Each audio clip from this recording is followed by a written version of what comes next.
Welcome into Sikkim365.com. I'm your host, Grayson Grundhoefer, and today I'm here with Ashley Hodge as we continue to dive into this new Baylor basketball team. Tons of new faces, tons of new additions that we've already talked about, but we still have a few more for you coming this week. And the one we're going to talk about today is Link Academy freshman Andre Iguodala, 2025 prospect. Andre Iguodala the second, that is. And I mean, a very kind of off the radar pickup, but a guy who I would say has kind of raised some eyebrows. I think people are pretty excited about the prospects of Baylor adding to the 2025 class. And since he was the first addition, since they added Tunde, it was kind of like, are they going to add any more young guys like this? And then they finally got one. And so all the people talking about continuity and how Baylor needs to have more continuity, this kind of fits that mold. Yeah, I mean, I was under the impression that we might have one or two high school players. Ended up with four in this class. Some interesting ones we'll talk about in future days. But the thing that's interesting about Iguodala, obviously he's a legacy of a great, NBA player who's won multiple championships. I think everyone expected him to go to Arizona. He had an Arizona offer, and he's an Arizona legacy. But I think it comes down to the fact that, Baylor just really showed him a plan and showed him a lot of love, showed him that he's wanted and that they've got a plan for his development.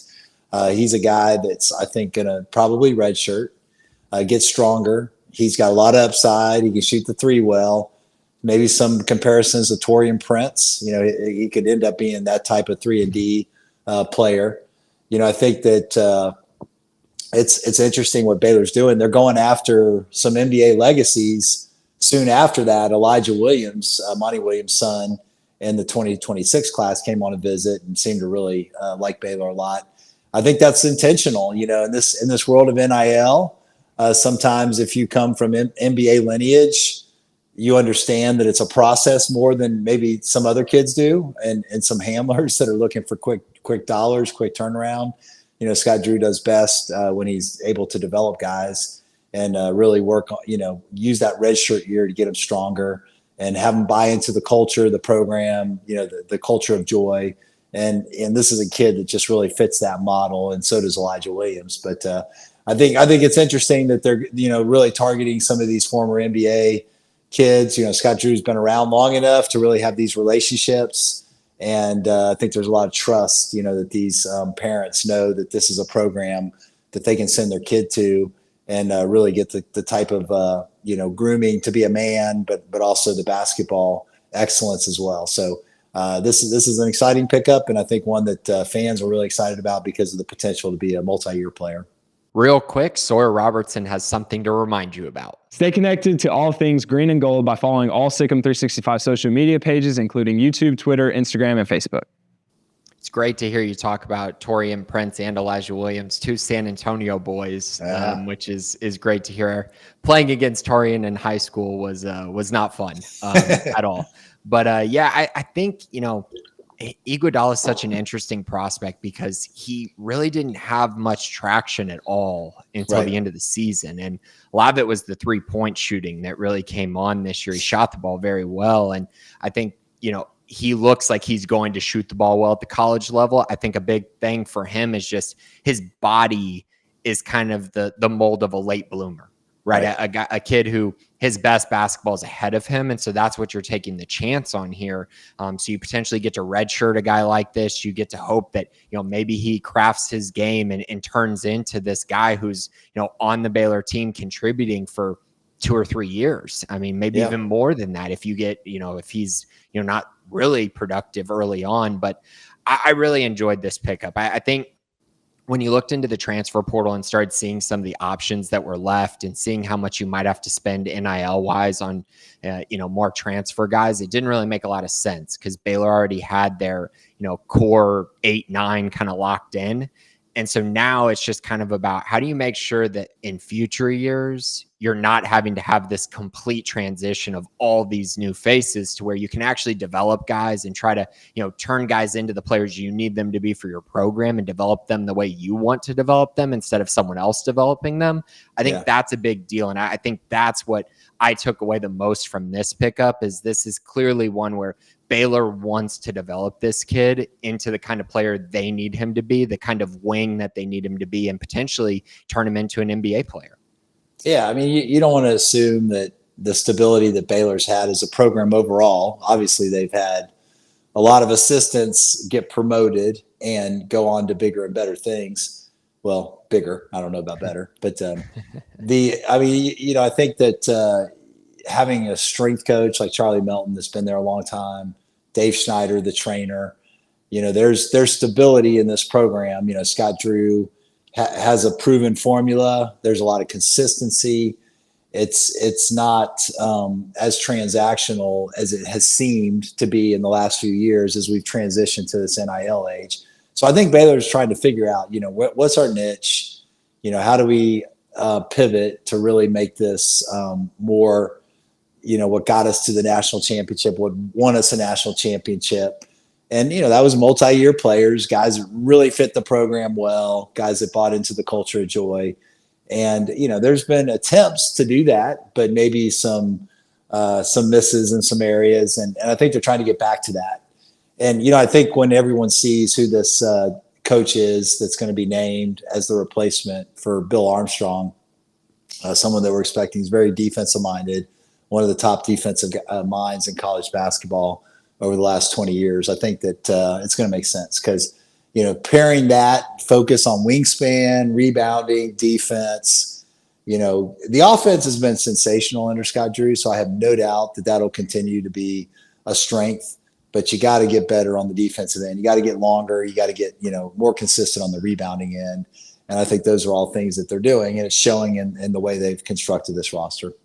And you have to sacrifice a little bit. Like if you're going to have that kind of effort and that kind of exhaustion on the defensive side, it's going to wear you down a little bit on offense. And that's okay because it's proven time and time again that most of the teams that make these deep runs in the tournament aren't offensive focused, they're defense focused. And I think that's kind of the biggest thing, that when you look at the teams that made it this year, you had multiple teams who were top 10 in both areas, but they were really good on defense. There was this mindset of being awesome and being elite on defense. I think, this is another one of those areas where you go, okay, Andre Iguodala is 6'7". He's got great length. I don't know what his wingspan is. You might. Do you know what's his wingspan? Well, I think it's closer to 7 feet. I think he told me in his interview that it was like 6'10", but I've seen some measurements out there that is closer to 7 feet.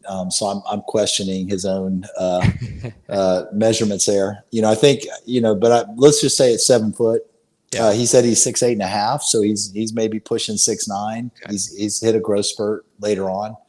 I mean, that's good size, and especially if you can shoot threes, there's some value in that. So hopefully he is what we were hoping Jason Azumoto would be. And, just a guy that can really come in, give you that stretch 4 or a big 3, both of those outcomes would be really good. So that's what we're projecting him to be as he gets stronger and hones his craft. And I just think he's a guy that's going to really buy in to the Christian culture. He's got, a great role model, and his dad was very outspoken in that area. And I think, it's important to him. So I think you're seeing, that, be a real emphasis with some of these guys that they're bringing in.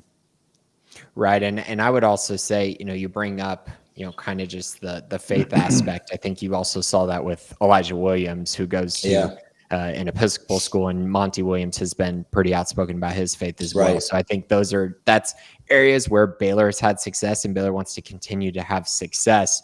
I think that when you look at, Andre Iguodala, his dad, and see kind of what he turned into once he got to the pros. And I mean, he got pretty big. I mean, his strength really became such an asset when he was on those Warriors teams, and he was able to guard a bunch of different positions. So, I mean, if Andre Iguodala II has any growth spurts left in him like that to get stronger, more physical, more athletic, that's what you want to see, right? Because I think those are the areas that are currently that he doesn't quite have, but you can project those. I mean, the athleticism, the rebounding, the strength, the defense, all of that comes with development of your body, being in the weight room, being in a strength and conditioning program.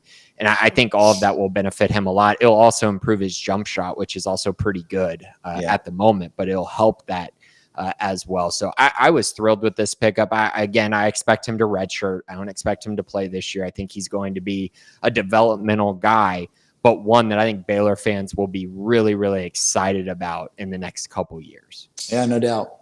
Yeah, it's it's character, not characters, wins games and improves the program over the time. So I think that you've seen a real emphasis on that, and guys that just want to work hard and get better and do it with a smile on their face every day. And I think it's evident by, some of these guys, like when I reached out to him for an interview, I mentioned this before, but no hesitation. Yeah, let's do it. Just a hunger, not no sense of entitlement, just really a hunger to come in and start getting to work, and excitement about playing these games in Germany. We'll get our first look at some of these guys here in 6 weeks or so, and I'm excited to watch the journey unfold. And like you said, nice to see Baylor win a battle over Arizona, a Big 12 battle. And that's where his dad went. So that's a pretty big win for the Bears, and a nice addition to the roster and for the 2025 recruiting class, which moving up and up. So a very nice recruiting class for the Bears is what it's going to turn out being. But that's it for today. Ashley and I will be back to talk about more of these guys. We got a few more left. We're going to be sure to talk about all of them, but we will keep you updated here in the next few days. Thanks for listening to Sikkim365.com. Join Sikkim 365 Premium on a $1 for 1 month trial to read our experts' notes and insights. Know about high school commits, off-season transfers, coaching staff changes, and so much more before the rest.